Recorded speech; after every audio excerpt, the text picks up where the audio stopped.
Welcome to LOA Today. I'm Walt Thiessen here with life coach Cindy Chavez. Today is Wednesday, August the 28th. Happy Neville Day, everybody. It is 4 p.m. in New York. That's 1 p.m. Los Angeles time, 9 p.m. in London. That would make 5 a.m. in Tokyo and 6 a.m. in Sydney, Australia. But wherever you are in the world, thank you for joining us for another episode of LOA Today, your daily dose of happy. And I'm happy to be back here at home doing the podcast with Cindy after our extensive trip to Virginia, which was ostensibly for a sad purpose, but Cindy actually turned out to be a pretty happy trip.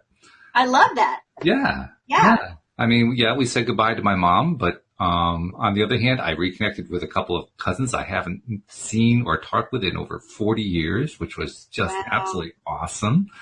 Got to see my sister and my brother and my niece, and it was just good. It was a very, very good weekend. I mean, dealing with the memorial service parties and all the fun in the world, but we also took her ashes to the lake where she and my dad retired to, Sniff Mountain Lake, and scattered ashes there, right where we'd also scattered ashes for my dad. So they're reunited in that sense. And then we ran a boat and we spent the rest of the day boating on the lake. So how bad could that be, right? Really? Wonderful. Yeah. And you had wonderful weather, it sounds like, because you don't usually rent a boat if the weather's terrible. So. Well, in this case, you had to rent the boat regardless of the weather and hope that it was going to work good. But, Louise and I also have our experience with influencing weather, so we weren't concerned. And interestingly enough, on that score, my sister had reported to me a few days before we drove down there that the weather forecast for that weekend was rain. And I said, well, this is easy. No problem at all. And Louise and I started working on it. And PJ, who's also into LOA, started working on it too. And by the time Saturday and Sunday rolled around, it was just gorgeous. Absolutely gorgeous weather. Wonderful. That's so cool. Yeah, I love it. I love that you had such a good trip. And I know that you all seem to have a lot of peace about your mother's passing. And so there wasn't a lot of grieving, sadness kind of grief. I know you have grief, but,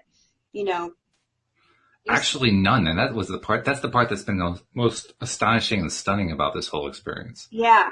I mean, if you had to pin me down and ask me what my dominant emotion was, it's joy for my mom. That's fantastic. Because she didn't want to be here. I mean, I am 100% sure of that. The last year of her life, she was done. Yeah. And she was ready to move on, and she wanted to reconnect with my dad, I'm sure. And she did. And that's a happy thing. It's really interesting when we think about that. I know Abraham talks about that a lot. Yeah. About, and I've told that story about when I used to work for the doctors that told me that when we couldn't figure out why this woman wasn't recovering, and the doctor said to me, well, she didn't want to be here under our care. Her daughters made her come, and she doesn't really have any will to live. She's finished, and that once someone gives up their will to live, there's not a whole lot you can do to keep them here. They're ready to go. And so, when you told me that, I thought, okay, and it's just wonderful that you all got to go and remember her and have a memorial and reconnect together and spend a beautiful day. And it couldn't really go any better than that, could it? Absolutely. Yeah. No, it was very, very good. And the weather was more cooperative than in our last podcast that you and I did together. Right? Oh, my goodness. So you could see the walls of my office now. Last Wednesday at the end of the podcast, as I was, seeing the little square where I could see myself, all of a sudden it was just like I was in a black cave. It was just pitch black. And I remember saying, it's like as dark as night here. And then all of a sudden, poof, I was gone. About 30 seconds later, you were gone. I remember Jeffrey posting something like, well, there goes Cindy. You sent me a message. You said, Jeffrey said, I think the storm got Cindy or something. I was like, yes, it was a really bad thunderstorm. And we lost power for just a second. It wasn't long enough for me to realize like everything flashed, but the computer flashed, and that computer didn't like it. Yeah, that's right. And then it started to come back on, and it gave me that message that said this may take a while updating. Right. I thought, okay, it was 5 minutes before the end of the show. I'm like, okay, I think my work is done here. Absolutely. well, fingers crossed that we can stay connected here on the show for the entire hour today. And we've often talked about getting signals, getting signs from the universe, from our inner being, and so forth. That was a sign you couldn't miss. That was a so obvious sign. You're done. Yes. So anyway, before we get started with the book, let's make sure that we do our promotional announcements. First and foremost, if you're not yet a subscriber to the podcast, please become one. Very simple to do. You can find us on all of the major and most of the minor podcast platforms, including iTunes and Google Play and Pandora and Spotify and just about everything you can imagine out there. Plus, also, we're now on YouTube. And we live stream to YouTube, so you can watch us there. And by the way, Cindy, we've kind of been moving more into the 21st century here in the Thiessen household, in that we're now doing stuff with Amazon Prime and watching stuff and so forth. And for the first time, I actually watched our video podcast through the television set, and it finally dawned on me people can actually do that. Yeah. So I'm thinking, well, geez, we got to spruce up the show here. We got to put up some new decorations or whatever, because they can actually see us and they can watch us on their televisions. It's so funny. Like we know they've been watching us all along, but there was a little shift there in you when you realized. That's right. Yeah, exactly. So I think it's time for a new background. But anyway, if you're not yet a subscriber, again, you can find us on all the platforms, but the simplest way to do it is just to go to loatoday.net, and right at the top of the page, you will find instructions for how to subscribe with your particular device. And for subscribing on YouTube, of course, just go to YouTube and do a search for LOA Today podcast videos, which I know is a lot to type in on an Amazon Prime account, but nevertheless, you can actually do it. You can actually probably speak it faster than you can type it. But do the search and we'll pop up, and then click the subscribe and the little bell to get notified, so that every time that we come on live, you can join us in the live stream, just like Jeffrey and others do. And Jeffrey says, yes, we are watching you. Thank you for that assurance there, Jeffrey. I'm not sure how I'm going to take it, but no, but seriously, thank you very much for all of our listeners, especially our podcast listeners, but also for our YouTube listeners who are increasing in numbers, because we really love doing these shows for you, especially on Neville Day. And it's Neville Day again. Neville Day. How exciting is that? Yeah. And we're talking about his magnum opus, his last book, his most complete book, I would argue. I think we probably both agree on that. I would think so. Yeah. And it's been interesting for the first 3 chapters. I mean, it's been another Neville adventure, because we've been spending a lot of time on each chapter. Some of the chapters have gone for multiple episodes. And that's always a sign that there's so much meat there that we want to make sure we, chew it all up before we swallow it. It's so funny too, how many times we've had sort of, just synchronicity in the podcast itself, where someone will be talking about something and then we'll cover it right after the book or whatever. And when I was excited when I saw the last chapter title that we did, which was Turn the Wheel Backward, because we had been discussing the idea of revising our memories of things. Right. And then during those discussions that we had the last 2 weeks, we talked about the idea that of scripting something or revising something, and the idea of is that telling a lie?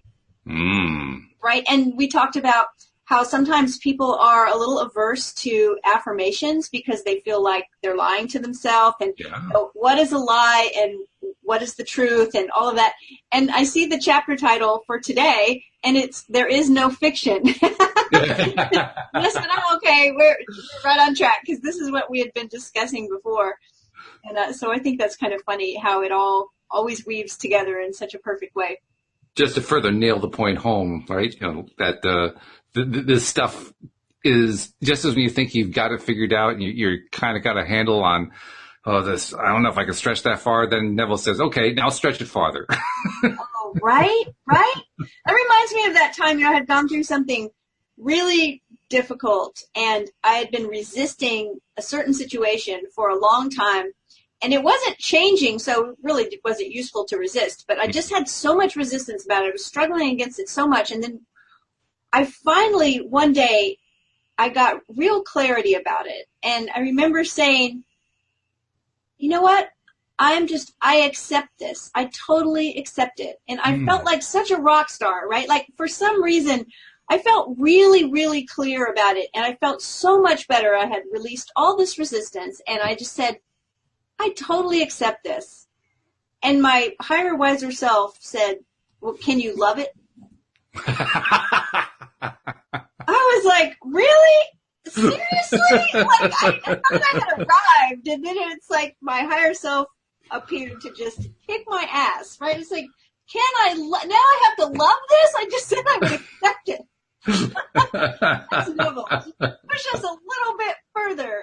That's right. Push us further. Actually, I was thinking about that on my walk today. I was thinking about how each time that we, as individuals, push ourselves a little bit, kind of expand the envelope beyond the comfort zone and do that a little bit more and a little bit more and a little bit more. Over time, we get to the point where that becomes a fairly comfortable activity. It becomes so familiar that we're okay with doing it. And what I'm really discovering more consciously is that it also enables me, I'm going to speak for myself, it enables me to apply what I know more frequently and consistently throughout my day. Because actually what I'm learning is this thing that we need to learn about applying it more regularly is actually about overcoming a level of resistance. Or I should say levels of resistance. Right. And the more that we just keep expanding that envelope, we do exactly that. It's almost like we do it by erosion.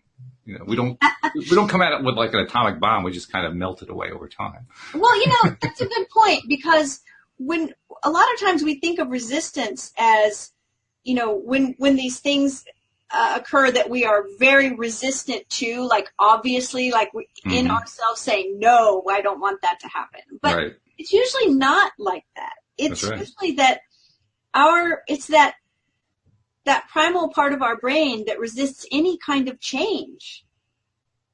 And so when we try to push a little bit further, or to do something, like you said, a little bit out of our comfort zone, which, most of the things we say we want and we don't have yet are outside of our comfort zone. So, oh, yes.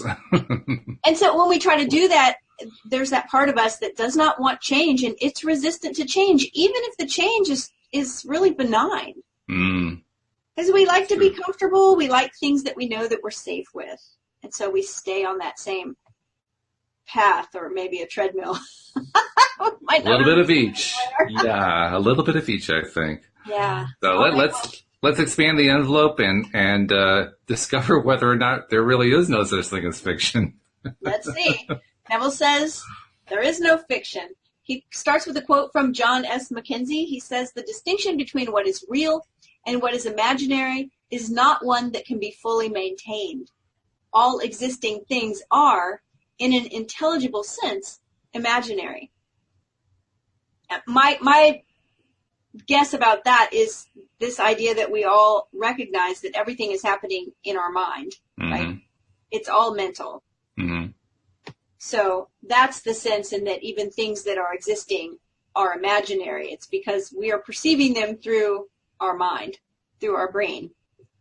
Okay, so Neville says there is no fiction. If an imaginal activity can produce a physical effect, our physical world must be essentially imaginal.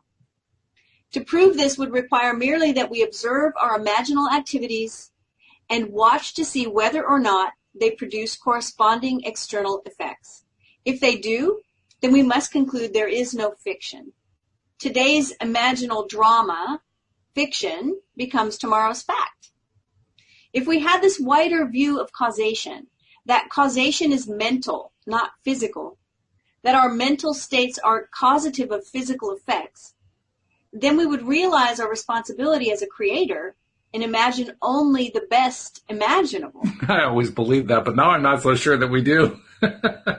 We spend so much time not doing that. Can I tell you that yesterday morning, my husband woke up with a sore throat. He said, I have a sore throat. And I said, oh, goodness, so started brainstorming on what you do for a sore throat. And by last night, he had the head cold from hell, really awful. Wow. And of course, I started feeling that feeling you feel when something is trying to come on, right?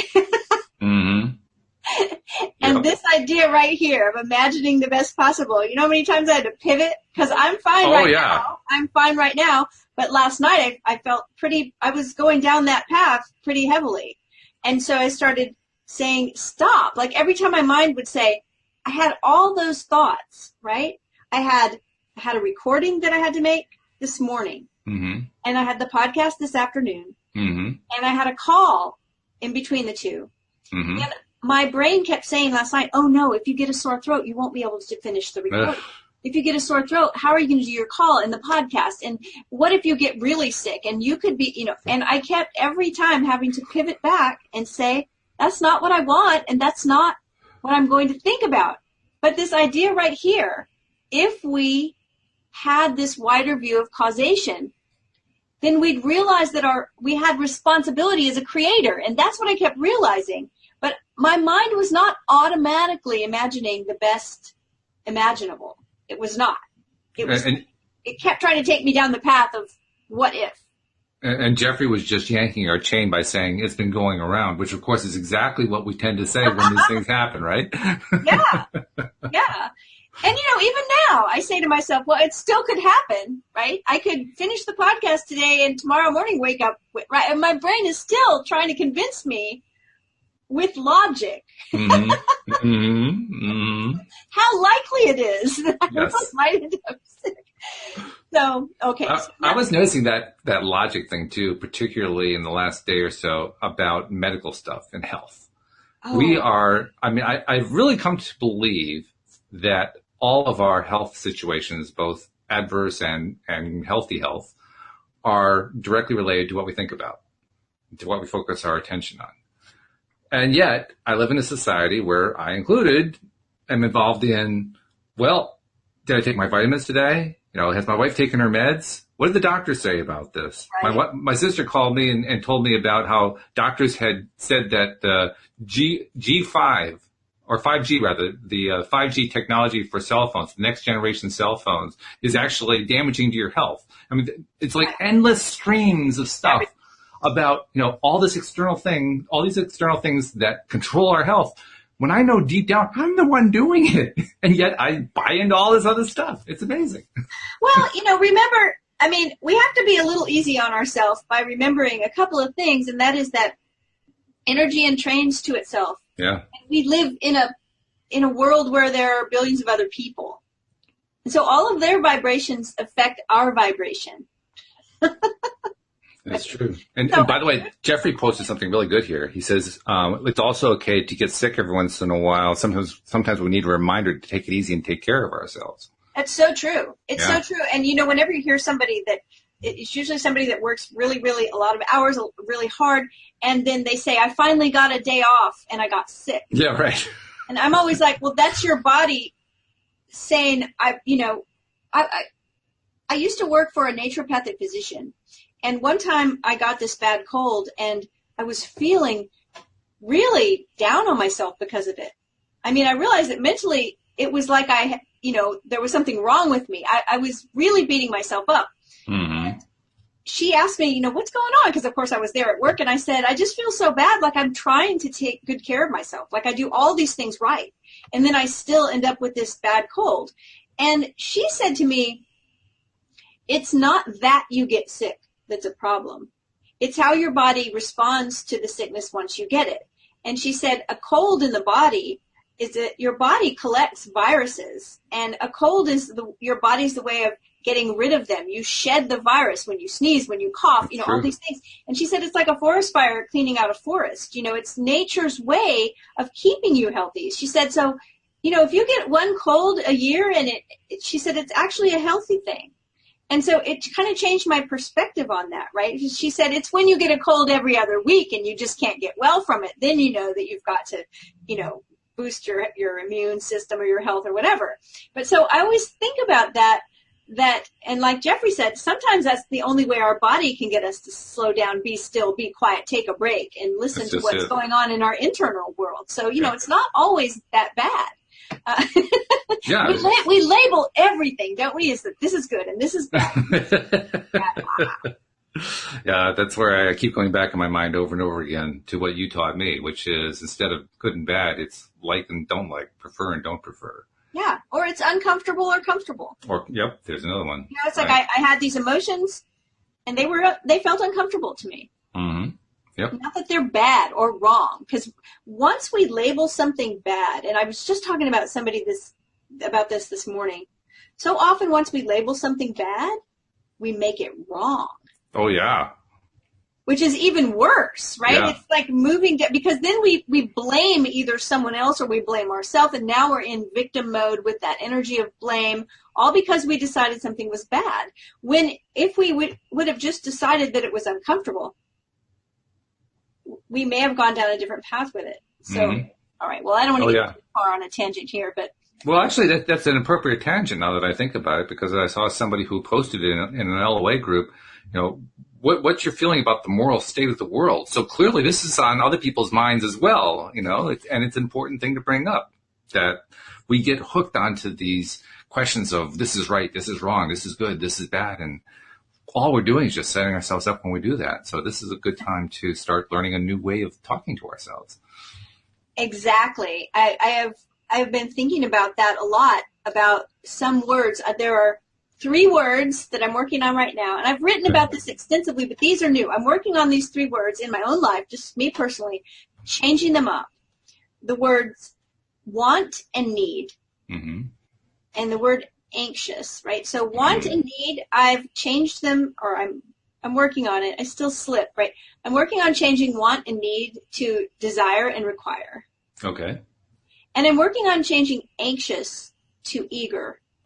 Ooh. So even though anxious can be used in sort of a benign way, like, oh, Walter was so anxious to come on the podcast today, I rather say I'm eager, right? Because it's a much different vibration. Saying that I have desires and requirements and I'm eager for things is a much different energy than saying I want, I need, right? And I'm anxious. I mean, you can almost feel it just when you say the word. The word eager, you say eager, it's like, oh, whoa, I feel eager. So recognize that words have vibration, frequency, and meaning we've attached to them because of the allocation of meaning. And so if we can change up some of those more catabolic words in our language, we'll have a better energy about them. So that's what I've decided. I would rather be eagerly awaiting things that I have a desire for and requirements that I have than anxious because I want things and need things. That's good. That's really good. I like that. I'm going to have to keep that in mind. Oh, by the way, Jeffrey says, I've spent a lot of time working with people, and getting sick caused me to avoid others, and I get my own personal work done now by avoiding others. So I guess there's another side to it, too. Well, we talk about this a lot, though, in coaching, is that there are often payoffs, right? There are payoffs. Yeah. That's the payoff. That's right.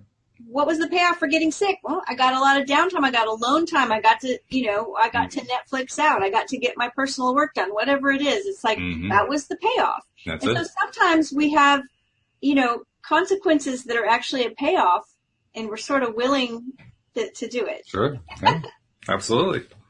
All right. So Neville says that, I like this next sentence, fable.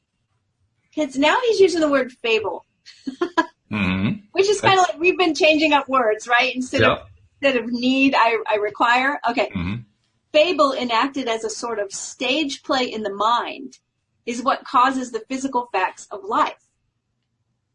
I like mythology and fables and the idea that they have deep meaning for us. And so here Neville is saying this is how we actually cause physical things to become physical facts. It starts in a stage play in the mind. Man believes that reality resides in the solid objects he sees around him, that it is in this world that the drama of life originates, that events spring suddenly into existence, created moment by moment out of antecedent physical facts.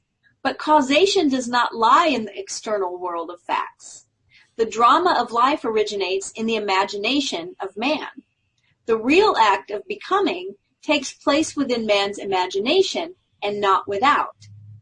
The following stories could define causation as the assemblage of mental states which occurring creates that which the assemblage implies. The foreword from Walter Lord's A Night to Remember illustrates my claim. Imagining creates reality. And so then he quotes, in 1898, a struggling author named Morgan Robertson concocted a novel about a fabulous Atlantic liner, far larger than any that had ever been built. Robertson loaded his ship with rich and complacent people and then wrecked it one cold April night on an iceberg. This somehow showed the futility of everything, and in fact, the book was called Futility when it appeared that year, published by the firm of M.F. Mansfield. 14 years later, a British shipping company named the White Star Line built a steamer remarkably like the one in Robertson's novel. The new liner was 66,000 tons displacement. Robertson's was 70,000 tons. The real ship was 882.5 feet long. The fictional one was 800 feet. Both could carry about 3,000 people, and both had enough lifeboats for only a fraction of this number. But then this didn't seem to matter because both were labeled unshakable. On April 19, 1912, the real ship left Southampton on her maiden voyage to New York. Her cargo included a priceless copy of the Rubaiyat of Omar Khayyam and a list of passengers collectively worth $250 million. On her way over, she, too, struck an iceberg and went down on a cold April night. Robertson called his ship the Titan. The White Star Line called its ship the Titanic. It's just frightening. The similarity is just frightening. Right? And it was 14 years? 14 years later. Yeah, and both were labeled unsinkable, too, which is really just, right. I mean, yeah. Had Morgan Robertson known that imagining creates reality, that today's fiction is tomorrow's fact, would he have written the novel Futility? In the moment of the tragic catastrophe, writes Schopenhauer, the conviction becomes more distinct to us than ever that life is a bad dream from which we have to awake. And the bad dream is caused by the imaginal activity of sleeping humanity. What's interesting about this is an experience that I had when I was in a group. It was a group coaching experience, and one of the members in the group was a writer. And it was not a writer's group. It was a group of people that did all kinds of things, but all creative people. And she was having a lot of trouble with things going on in her life that were pretty crazy, pretty scary. And, you know, kind of like dramatic, these stories of things that were actually happening. And at one point, the coach that was coaching the group said, "What do you write about in your books?" And she wrote horror. And it was like along the same lines of things that were actually happening in her life. And the coach said, well, if you immerse yourself in this kind of story, writing, 8-10 hours a day, how can it not start showing up? And I was like, oh my goodness, that is wild, right? Absolutely. But it's so true. It's so true. And so, yeah, this was really something. It also reminds me of something that I've been kind of paying a little attention to the last few months. And it's, as with anything else with the law of attraction, the more I pay attention to it, the more examples come to my attention. Right. But I have a new understanding of the word prophecy now. I used to think of prophecy as prediction. I make this prophecy, and in the future, this thing will happen that I predicted is going to happen. And I predicted it because I was able to tap into the future and recognize what was going to come. And so that's how it all came about. Now I understand prophecy to be law of attraction, where it's generative. What's that? It's generative. It's generative, right. It generates the event, which is really, I like it a lot better. I mean, I used to have trouble with the idea of prophecy. Now I actually like the idea of prophecy, because what prophecy really means to me is creating. Yeah. Speaking the words and having them come to pass. Right. Yeah. And that ties in directly to what Neville was talking about earlier. He talks about, we realize our responsibility as a creator and imagine only the best imaginable. Well, he's also giving some good examples of how people didn't imagine the best imaginable, but it really reinforces, yeah, that's a good idea. Let's do that. Well, and he uses the word responsibility. Yeah. It's kind of like that idea, to whom much is given, much is required. Mm-hmm. It's like if people realized how much power they had, then they would maybe be more responsible with that power. Right. Yeah.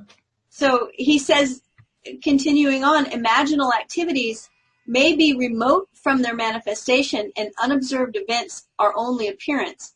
Causation is seen in this tragedy is elsewhere in space-time. Far off from the scene of action, invisible to all, was Robertson's imaginal activity. like a scientist in a control room directing his guided missile through space-time. And then he quotes Samuel Butler. It says, who paints a picture, writes a play or book, which others read while he's asleep in bed, or the other side of the world when they o'erlook. His page, the sleeper, might as well be dead. What knows he of his distant, unfelt life? What knows he of the thoughts his thoughts are raising, the life his life is giving, or the strife? Concerning him, some cavilling, some praising. Yet which is most alive, he who's asleep, or his quick spirit in some other place, or score of other places that doth keep attention fixed, and sleep from others chase? Which is the he that sleeps, or he that his own he can neither feel nor see? So I love the idea of him being a scientist in a control room. Mm. It's like he's writing this story, but who is it going to affect? And that's the key question, and it's the key point, really, because who's it going to affect? Well, primarily himself. And the more that he focuses on X, whatever X is, the more it's going to affect him. So once again, be very selective about what it is you're going to focus your attention on, regardless of whether you call yourself a scientist. Yeah, well, I think that when you're talking about a book, especially a work of fiction, that then gets put into the hands of many people who are reading it. Yeah. Right? I don't know how many people read that book, but so Neville says imaginative writers... They all went down on the Titanic, probably. Imaginative writers communicate not their vision of the world, but their attitudes which result in their vision. Just a short while before Catherine Mansfield died, she said to her friend, Orage, there are in life as many aspects as attitudes toward it, and aspects change with attitudes. Could we change our attitude, we should not only see life differently, but life itself would come to be different. Life would undergo a change of appearance because we ourselves had undergone a change in attitude. Perception of a new pattern is what I call a creative attitude towards life. Interesting that he quotes that she said this a short while before she died. Why is that? Well, because I wonder, I just think it's interesting that he mentioned that. And I find it interesting because I'm curious why. Oh, I see what you mean. Yeah. Mm-hmm. I have a feeling he's going to give us a clue, but yeah. Yeah, I don't know. Prophets, wrote Blake, here we go, Walt. Mm-hmm. In the modern sense of the word, have never existed. Jonah was no prophet in the modern sense, for his prophecy of Nineveh failed. Every honest man is a prophet. He utters his opinion both of private and public matters. Thus, if you go on and on, the result is so. He never says, such a thing shall happen, let you do what you will. A prophet is a seer, not an arbitrary dictator. The function of the prophet is not to tell us what is inevitable, but to tell us what can be built up out of persistent imaginal activities. Yeah, there it is. The future is determined by the imaginal activities of humanity, activities in their creative march, activities which can be seen, quote, in your dreams and the visions of your head as you lay in bed. Quote, would that all the Lord's people were prophets, Numbers 11:29. In the true sense of the word, like this dancer who now, from the summit of his realized ideal, sights yet higher peaks that are to be scaled. After you've read the story, you will understand why he is so confident that he can predetermine any materialistic future he desires, and why he is equally sure that others give reality to what were otherwise a mere figment of his imagination, that there exists and can exist nothing outside imagining on some other level. Nothing continues in being save what imagining supports. Then he quotes Lord Byron, the mind can make substance. Substance is capitalized in this quote. The mind can make substance and people planets of its own with beings brighter than have been, and give a breath to forms which can outlive all flesh. Mm-hmm. Okay, so this is one of my favorite Neville stories coming up. Ah, yes. As my story begins, at the age of 19, I was a mildly successful dancing teacher and continued in this static state for almost 5 years. At the end of this time, I met a young lady who talked me into attending your lectures. My thought upon hearing you say imagining creates reality was that the entire idea was ridiculous. However, I decided to accept your challenge and disprove your thesis. I bought your book, Out of This World, and read it many times. As a side note, Walt and I have covered Out of This World, so there's a whole podcast series on that book. Absolutely, yes. So I bought your book, Out of This World, and read it many times. Still unconvinced, I set myself a rather ambitious goal. My present position was as an instructor with the Arthur Murray Dance Studio, and my goal was to own a franchise and be boss of an Arthur Murray Dance Studio myself.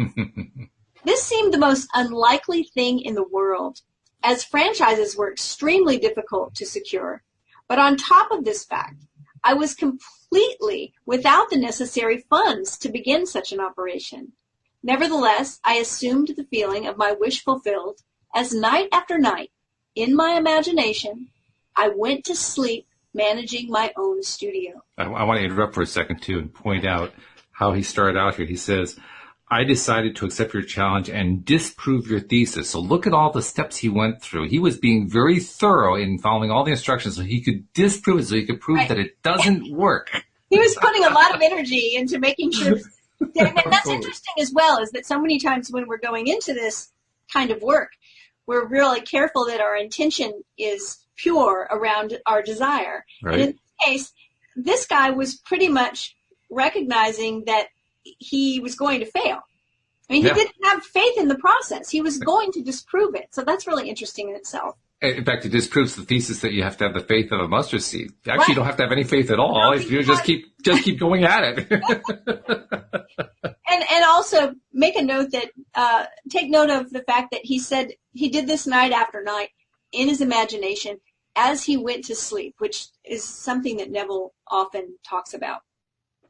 So he says, I assumed the feeling of my wish fulfilled as night after night, in my imagination, I went to sleep managing my own studio.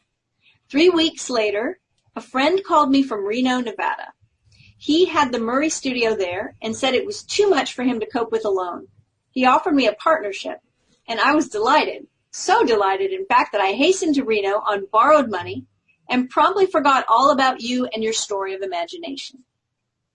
My partner and I worked hard and were very successful, but after a year, I was still not satisfied. I wanted more. I began thinking of ways and means to get another studio. All my efforts failed. One night, as I retired, I was restless and decided to read. As I looked through my collection of books, I noticed your slender volume, Out of This World. I thought of the silly nonsense I had gone through 1 year ago before getting my own studio. Getting my own studio! The words in my mind electrified me. I reread that book that night, and later in my imagination, I heard my superior praise the good job we had done in Reno and suggest we acquire a second studio, as he had a second location ready for us if we desired to expand. I reenacted this imaginal scene nightly, without fail. 3 weeks from the first night of my imaginal drama, it materialized, almost word for word. My partner accepted the new studio in Bakersfield, and I had the Reno studio alone. Now I was convinced of the truth of your teaching, and never again will I forget. Now, I think one of the things that always stands out to me about this particular story is that both times he says 3 weeks later. Yes. He says it twice so far. He does. 3 weeks later. And I was like, so many times you read a story like this and you have no idea. When they say night after night, it's like, was it 5 years? Was it 2 days? Mm-hmm. What was it? Yep. But this guy's got it down to some kind of science within himself, because 3 weeks later, 3 weeks later. Well, it also suggests to me that whatever resistances he had within himself, and we all have them, various kinds of resistances based on preconceptions that we have and experiences that we've had and so on and so forth. Those resistances took, on average, 3 weeks to get past. Right. That's what that was about. Yeah. So he says, now I wanted to share this wonderful knowledge of imaginal power with my staff. I tried to tell them of the marvels they could accomplish, but I was unable to reach many, although one fantastic incident resulted from my efforts to tell this story. A young teacher told me he believed my story, but said it would have probably happened anyway in time.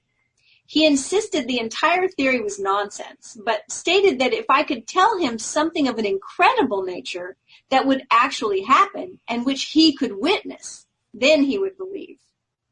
I accepted his challenge and conceived a truly fantastic test. The Reno studio is the most insignificant in the entire Murray system because of the small population count in the city itself. There are over 300 Murray studios in the country with much larger populations, therefore providing greater possibilities to draw from. So my test was this. I told the teacher that within the next 3 months, at the time of a national dance convention, the Little Reno studio would be the foremost topic of conversation at that convention. He calmly stated that was quite impossible. That night when I retired, I felt myself standing before a tremendous audience. I was speaking on creative imagining and felt the nervousness of being before such a vast audience. But I also felt the wonderful sensation of audience acceptance. I heard the roar of applause as I left the stage. I saw Mr. Murray himself come forward and shake my hand. I reenacted this entire drama night after night. It began to take on the tones of reality, and I knew I had done it again. My imaginal drama materialized down to the last detail. My Little Reno studio was the talk of the convention, and I did appear on that stage just as I had done in my imagination. But even after this unbelievable actual happening, the young teacher who threw me the challenge remained unconvinced. He said it had all happened too naturally, and he was sure it would have happened anyway. I did not mind his attitude because his challenge had given me another opportunity to prove, at least to myself, that imagining does create reality. From that time on, I continued with my ambition to own the largest Arthur Murray dance studio in the world. Night after night, in my imagination, I heard myself accepting a studio franchise for a great city.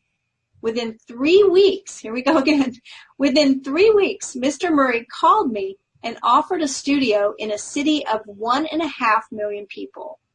It is now my goal to make my studio the greatest and biggest in the entire system. And of course, I know it will be done through my imagination. I love it. I love it. I love also how this story really beautifully illustrates the problem of prophecy that we were discussing.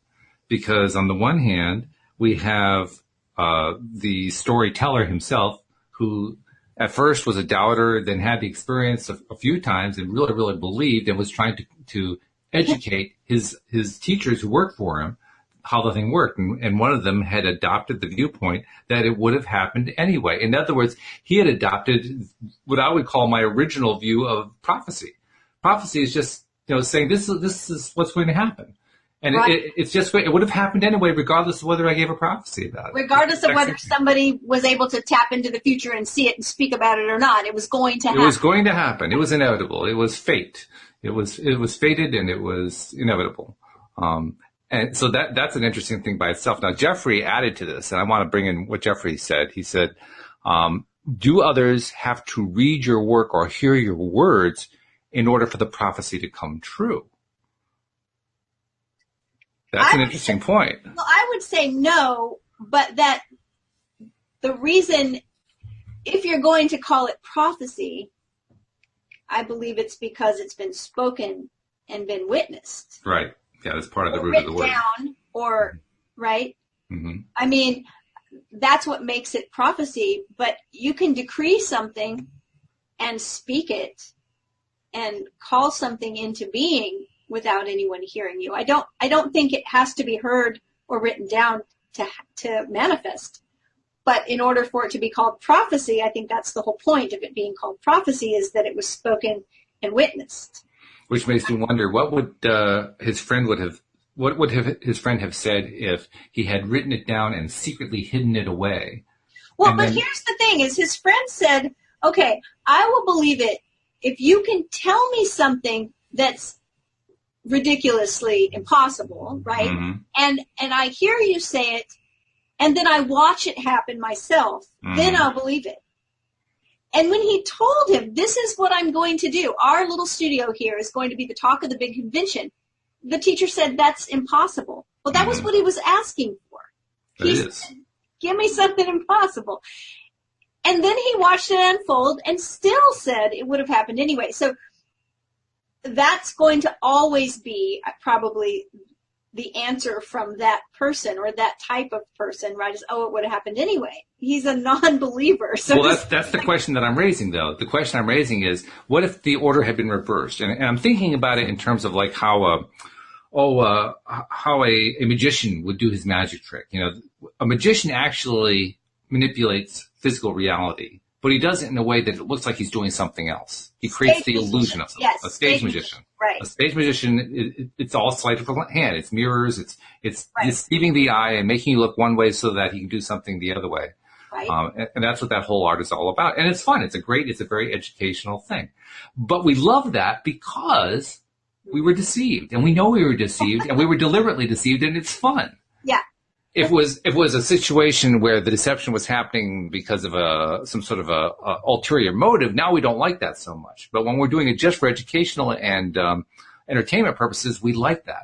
So I'm wondering what that same person who said, yes, he wanted to have it in the exact way you described it, and he got it, and it still didn't work for him. I'm wondering what his response would have been if our storyteller had simply written the prophecy down, hidden it away, and then let the events unfold, and then shown him the prophecy after the fact. Right. In other words, the sleight of hand of, well, here was the prophecy that was written. I wonder how he would have taken it at that point, because it would be more entertaining that way. It would. If he had said, I'm going to write something down, put it in an envelope, put a stamp on it, and mail it to you, but I do not want you to open it. Right. Until I tell you can open it. Yeah. And he tells him to open it after the fact. Yeah. You have a good point there, is that because of the kind of shock value. Exactly. Yeah. Yeah. We like being entertained as human beings. We really do like it. And I'm convinced it influences so much of our thought patterns, of our choices in life, about the things that we do in life, the paths that we walk on. I mean, fictional stories as told by stage magicians and comics and theatrical productions and movies and authors of novels and so forth influence us tremendously, in large part because of the entertainment value. Yeah, and it's funny.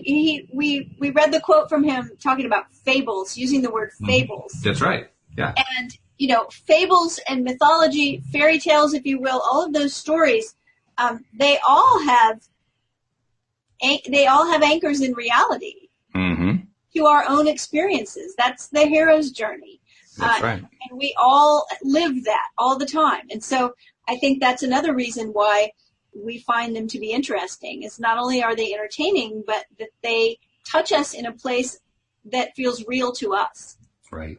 Right? Absolutely. Like our own experience is mirrored in those stories. Mm-hmm. It is. That's true. All right. So I think following on, he says, imagining, he's quoting Douglas Fawcett, may be hard to grasp. Being quicksilver-like, it vanishes into each of its metamorphoses and thereby displays its transformative magic. We must look beyond the physical fact for the imagining which has caused it.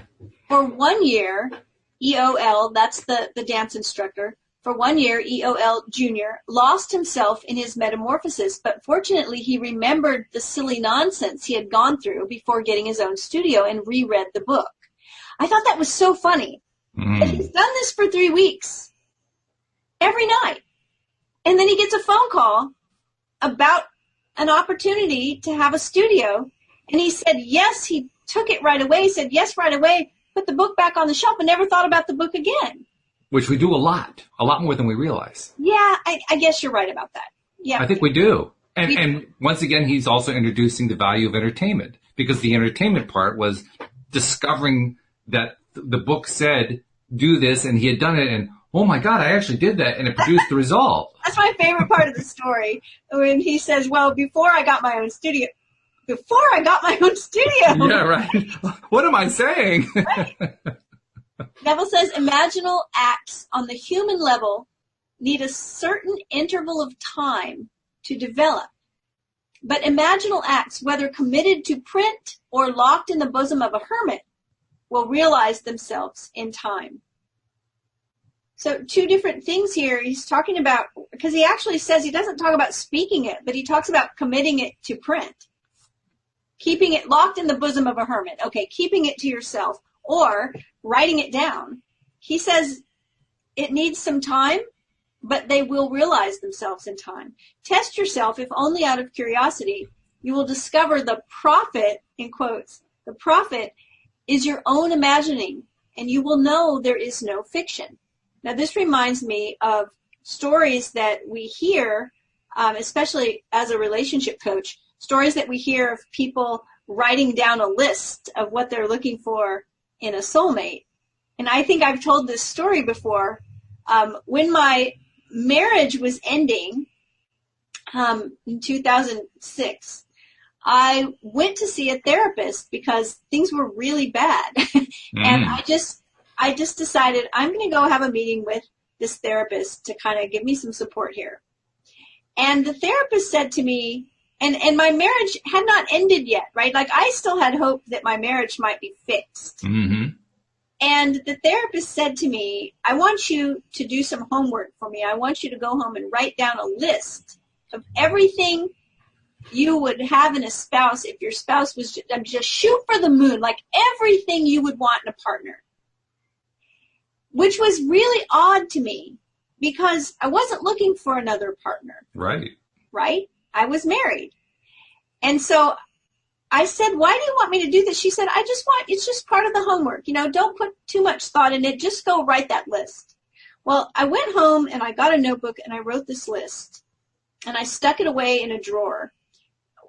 One thing happened with me writing the list. I realized how far away I was from that ideal. Ah, yes. And then 6 years later, I had been divorced for 5 of those 6 years. 6 years later, I met someone who I'm now married to in 2011. And about 3 months after I met him, I was cleaning out a cupboard and I found that notebook. I'd forgotten all about it. And right. I opened it up and it was like a description of him. So that was homework that was not instructed for me to turn it in. It was just go home and do this. Mm-hmm. So no one ever saw what I had written in that book. Yeah. Right? But it was written in a book and tucked away in my bosom, right? It was put away. I didn't share it with anybody. And then 6 years later, boom, there it was. And I was blown away when I found it. I read the list. I didn't even remember some of the things I put on the list. It was like, oh my goodness, right? So would you call that prophecy? Absolutely. I would actually take his phrase and say, you discovered that the prophet is your own imagining. Yeah. Right? Because where else did all of that come from? That's right. You proved it very clearly by saying nobody else saw it. Nobody else could have seen it. It was not possible for anybody else to see it. So Neville goes on to quote a bunch of different quotes here, and we'll read through them. William Butler Yeats, he says, we should never be certain that it was not some woman treading in the winepress who began that subtle change in men's mind, or that the passion, because of which so many countries were given to the sword, did not begin in the mind of some shepherd boy, lighting up his eyes for a moment before it ran upon its way. There is no fiction. Imagining fulfills itself in what our lives become. And now I have told you before it takes place so that when it does take place, you may believe. He quotes from the Christian Bible, John 14:29. The Greeks were right. The gods have come down to us in the likeness of men, Acts 14:11. But they've fallen asleep and do not realize the might they wield by their imaginal activities. And then he quotes John Keats. Real are the dreams of gods and smoothly pass, their pleasure in a long immortal dream. E.B., an author, is fully aware that today's fiction can become tomorrow's fact. In this letter, she writes, one spring, I completed a novelette, sold it and forgot it. Not until many long months later did I sit down and nervously compare some facts in my fiction with some facts in my life. Please read a brief outline of my created story and then compare it with my personal experience. The heroine of my story took a vacation trip to Vermont, to the small city of Stowe, Vermont, to be exact.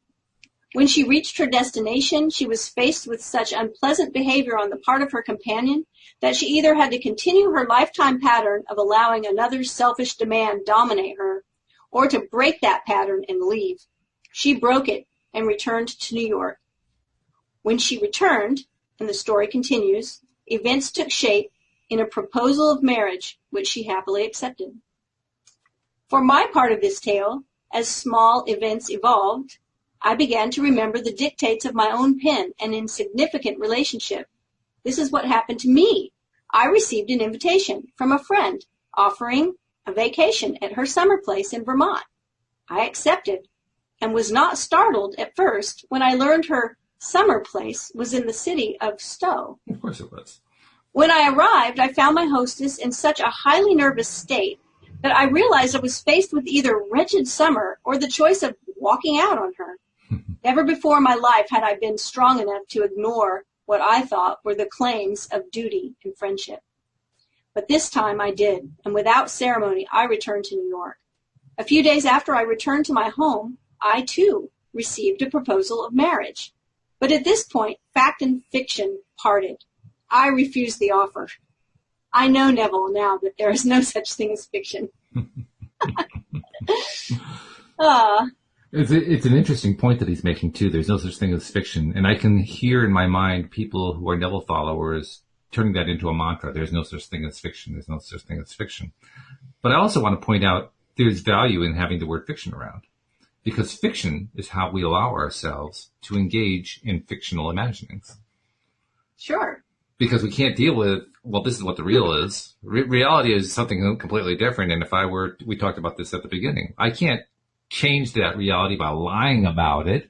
I can't tell a lie about what that reality is. So fiction gives us the way out. Fiction is our way of saying, well, I'm not really telling a lie. I'm just telling a little story.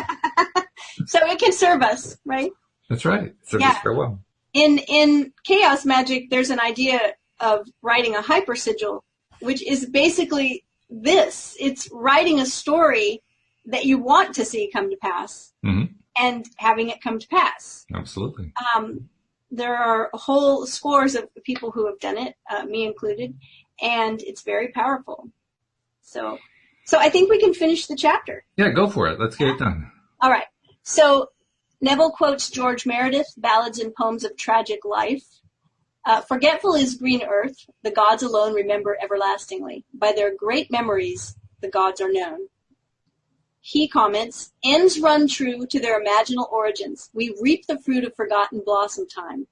In life, the events do not come up always where we have strewn the seeds, so that we may not recognize our own harvest.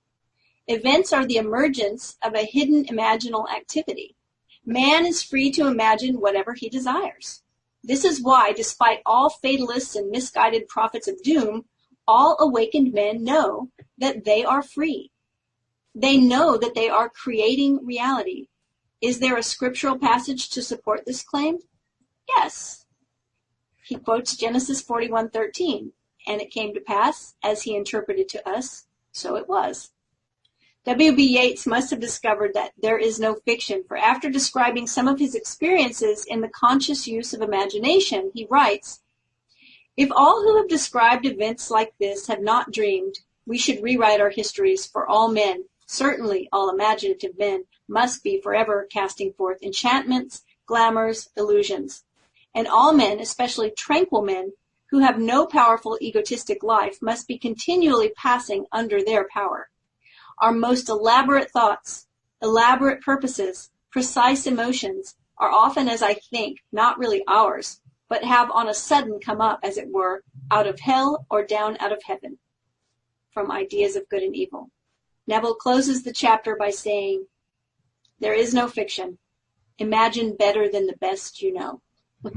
That's a good way to finish, too, and conclude. I know something else that is not fiction, and that is that Cindy Chavez is one wonderful life coach. So in our last 30 seconds, please tell people how to reach Cindy Chavez, the life coach. They can reach me at my website, cindychavez.com, CINDIECHAVEZ.com. I would love to hear from you. Give me a shout. Oh, yeah, and it's so much fun to hear from people. So please feel free. Even if you're not actually going to engage or contact her anyway, because we just love hearing from listeners. Say hello. Absolutely. So thank you very much. I'm looking forward to going on to chapter 5 of Neville. We actually got a chapter done in one episode. Can you believe that? Oh my goodness. Exciting. Good stuff. So thank you. Thank you to our live stream listeners. Thank you especially to our podcast listeners as well. And we will see you all next time here on LOA Today. Goodbye, everybody.